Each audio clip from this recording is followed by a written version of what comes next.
ऐसे केसेस मैंने किए हैं कि पेशेंट की जीभ पे दवाई गई और पेशेंट, हमने मुड़ के सीसी रखी नहीं और पेशेंट कहता है नहीं दर्द में काफ़ी आराम हुआ। केस आज तक इतिहास में, हिस्ट्री में इस तरीके का नहीं देखने सुनने को नहीं। संसाधन भी तो नहीं है। हाँ, रिसोर्सेज नहीं है। अभी सरकार ने थोड़ा ध्यान देना, पैथिक कंपनीज का काम बढ़ रहा है, उस गति से एलोपैथी की कंपनीज का काम बढ़ रहा है। इनके कोई साइड इफ़ेक्ट्स नहीं है। अब मैं जानना चाहूँगा इनके इफ़ेक्ट्स कौन कौन सी बीमारियों पे हैं। ऐसा है, ये एक भ्रांति है, सबसे बड़ी भ्रांति है जी कि होम्योपैथी दवाइयाँ देर से काम करती है। वो ये है कि होम्योपैथी दवाएं जो हैं वो सिर्फ पेड़ पौधों से बनती हैं।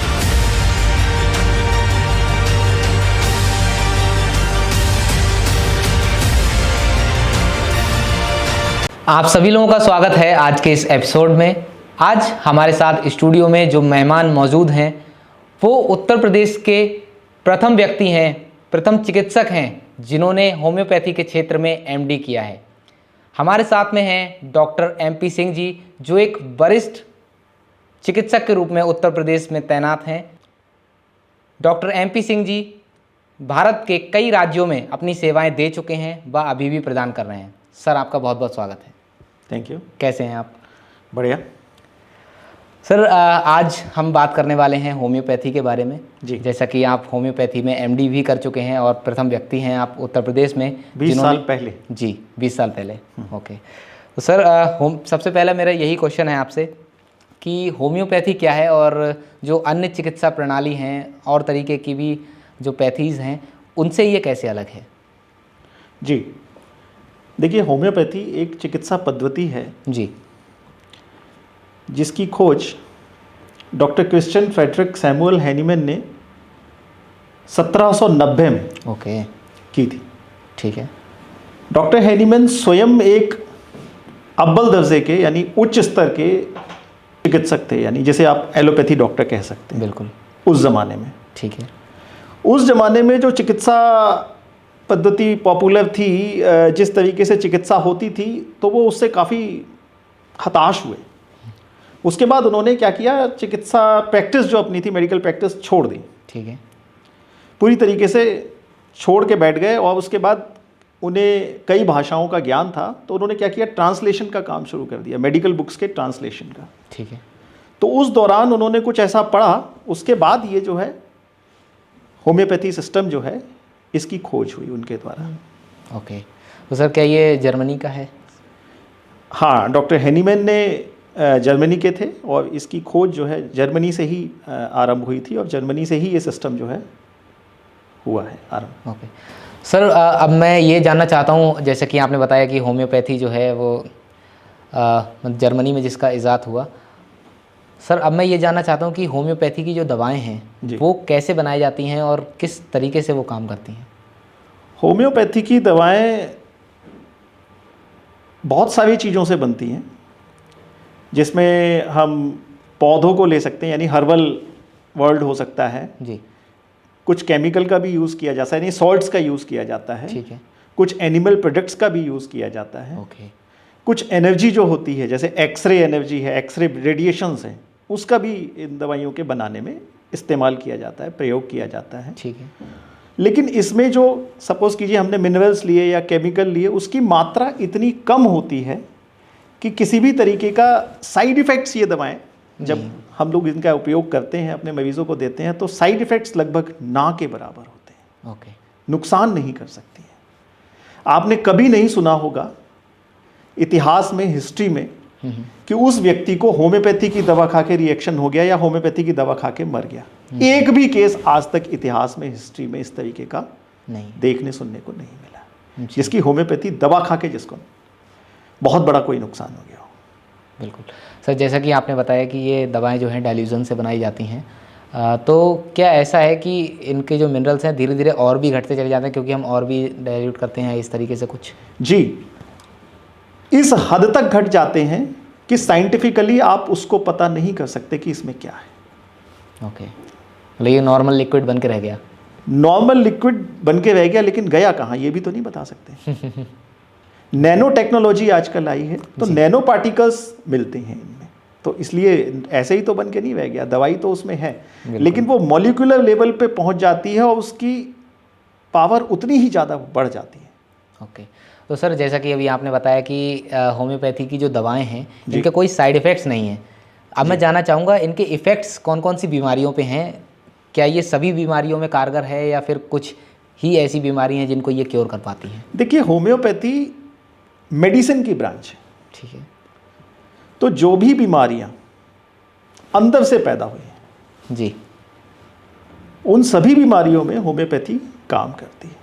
अब बाहर से सपोज कीजिए किसी को खरोच लग गई है, किसी के चोट आ गई है, ठीक है ना, किसी का हाथ टूट गया है, तो उसमें तो अंदर से करने का कुछ नहीं है ना, उसे तो आपको प्लास्टर लगाना पड़ेगा, उसकी सर्जरी करनी पड़ेगी। तो जितनी नॉन सर्जिकल डिजीज़ हैं या जितनी क्रोनिक डिजीज़ेज़ हैं जो धीरे धीरे करके किसी भी व्यक्ति के मानव शरीर में उत्पन्न हो जाती हैं, उसकी गलत दिनचर्या से, जेनेटिक्स से, इन्फेक्शन से, जो उस तरीके की बीमारियां हैं जहां दवाइयों की आवश्यकता होती है, ओके, तो उन सभी बीमारियों में ये इफेक्टिव है जी। ओके।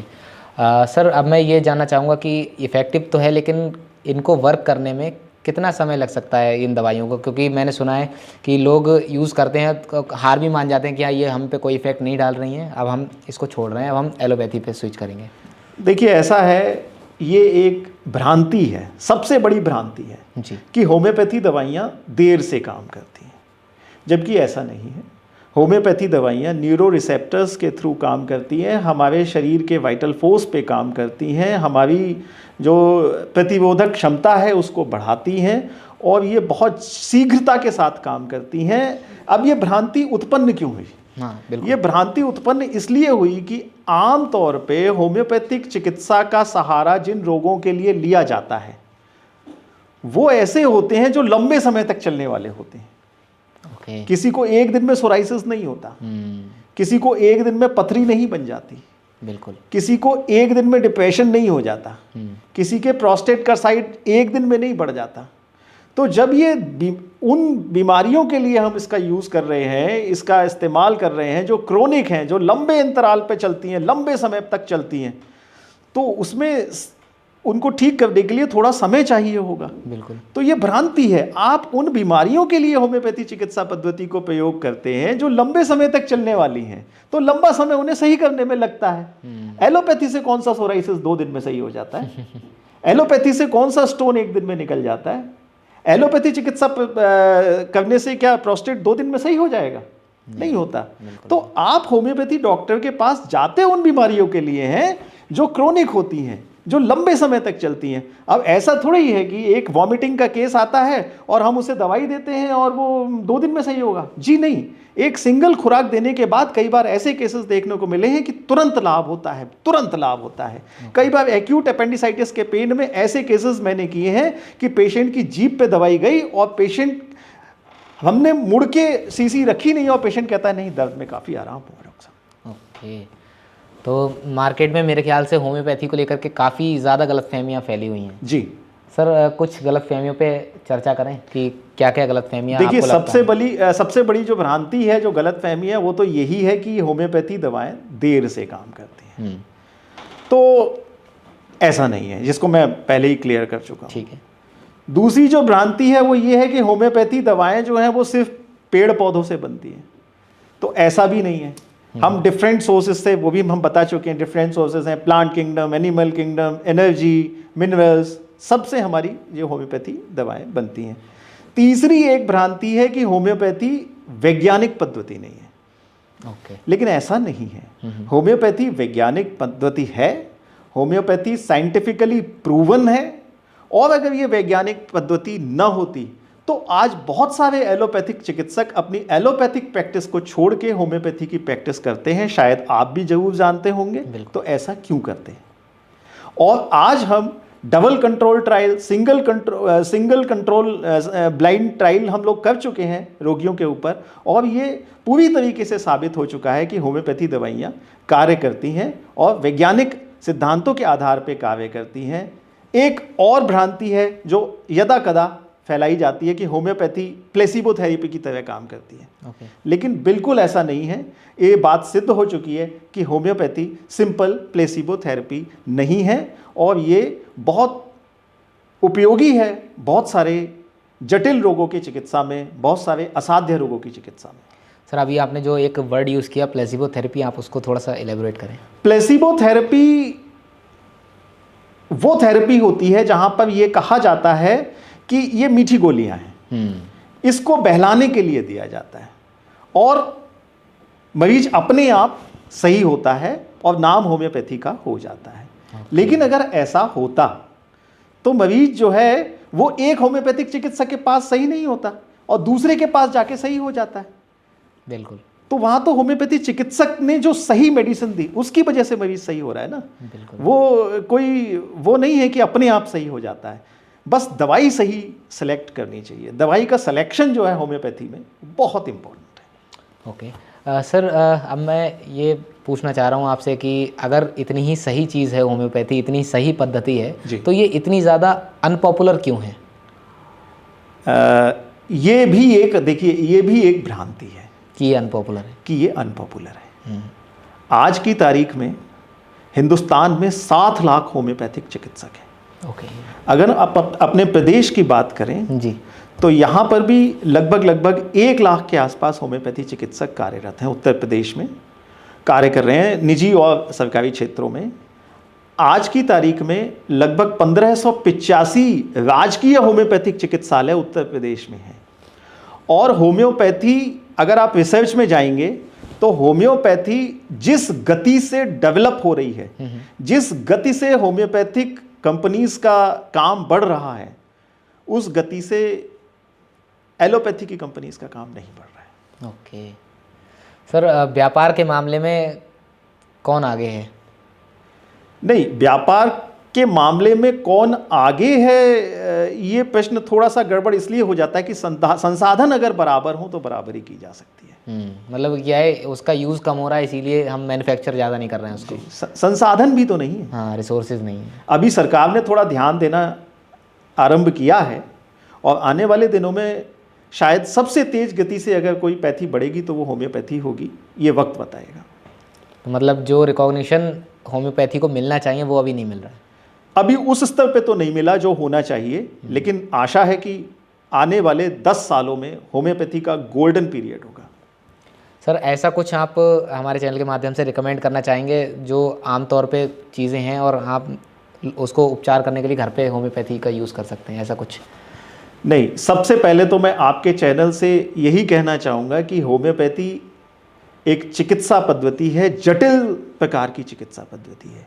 तो होम्योपैथी की दवाओं का उपयोग आप एक अच्छे कुशल चिकित्सक के परामर्श से ही करें। आप सेल्फ मेडिकेशन ना करें, रेमेडीज ना लें। हाँ, क्योंकि ये आपके रोग को खराब कर सकती है, ये आपके रोग को और जटिल बना सकती है या इनक्योरेबल बना सकती है, फिर वो ठीक भी नहीं हो पाएगा। बिल्कुल। तो इसलिए होम्योपैथी की जो चिकित्सा पद्धति है वो आसान नहीं है, बहुत जटिल है।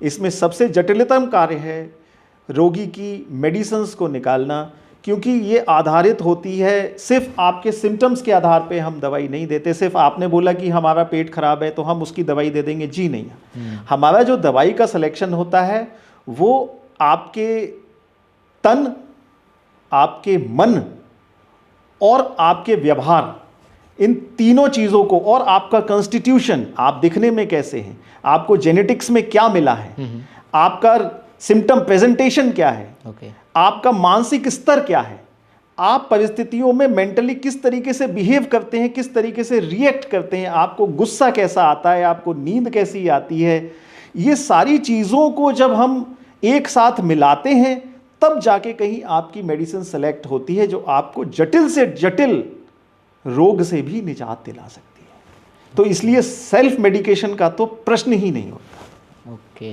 तो सर क्या ये जो होम्योपैथी की दवाएं हैं, मैंने ऐसा भी सुना है कि ये जो नशा छुड़ाना चाहते हैं लोग उसमें भी हेल्प करती हैं, क्या ऐसा है? जी, ऐसा है। बहुत अच्छे इफ़ेक्ट हैं इसके इस तरीके के केसेस में, लेकिन आवश्यकता तभी होती है जब रोगी चाहता है नशे को छोड़ना। आप ये सोचें कि हम छुपा के कोई दवाई होम्योपैथी की डाल के दे दें रोगी को तो रोगी नशा छोड़ देगा, नहीं, ऐसा नहीं हो सकता।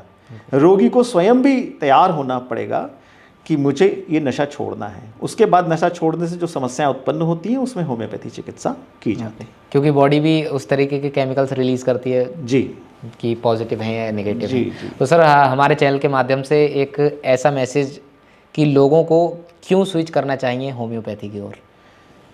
होम्योपैथी की ओर स्विच तो लोग कर ही रहे हैं। आज मैं आपको बताऊं कि मुझे नहीं लगता कि कोई ऐसा परिवार आज की तारीख में होगा जिसने होम्योपैथी चिकित्सा पद्धति का प्रयोग न किया हो या न करता हो। स्विच इसलिए करना चाहिए कि वैज्ञानिक सिद्धांतों पर आधारित एक ऐसी चिकित्सा पद्धति है जो आपके रोग को समूल रूप से नष्ट करती है। ऐसा नहीं होता कि आज दवाई खाई, आराम आ गया, कल दवाई छोड़ दी, दोबारा से ऐसा हो गया। दूसरी चीज़ ये कि जब ये आपका चिकित्सा होम्योपैथी के माध्यम से की जाती है तो साइड इफ़ेक्ट नहीं होते। ऐसा नहीं होता कि हम जोड़ों का दर्द की शिकायत लेके गए और हमें समस्या हो गई गुर्दे की। ऐसा नहीं होता कि हमने कोल्ड के लिए दवा खाई और स्किन पे रैशेज आ गए। ऐसा नहीं होता। इसके साइड इफ़ेक्ट्स लगभग ना के बराबर हैं और ये बहुत ही उपयोगी है, बहुत ही सुरक्षित है और बहुत ही तेज कार्य करने वाली चिकित्सा पद्धति है, बशर्ते एक कुशल चिकित्सक के माध्यम से आप अपनी चिकित्सा करें।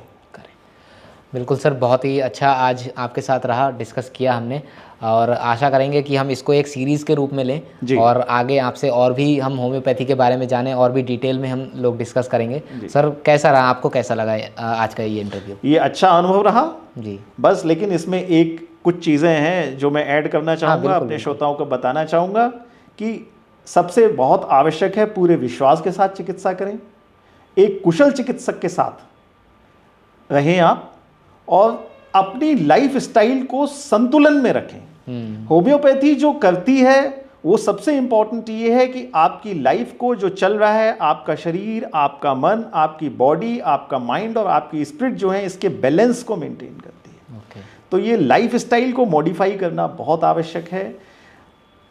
नियमित व्यायाम करें, प्राकृतिक खाद्य पदार्थों का उपयोग करें और एक कुशल चिकित्सक से अपने रोग के लिए परामर्श लें तो निश्चित रूप से मैं यह कह सकता हूं कि आप तुरंत जो है लाभ को प्राप्त करेंगे, तुरंत अपनी बीमारी से अच्छे होंगे। बिल्कुल। तो सर मुझे आपसे बात करके बहुत अच्छा लगा और आशा करते हैं हम आपके साथ में और भी इस तरीके के इवेंट्स करेंगे और इंटरव्यू करेंगे। मैं भी आशा करता हूँ कि हम लोग मिलते रहेंगे। Thank you.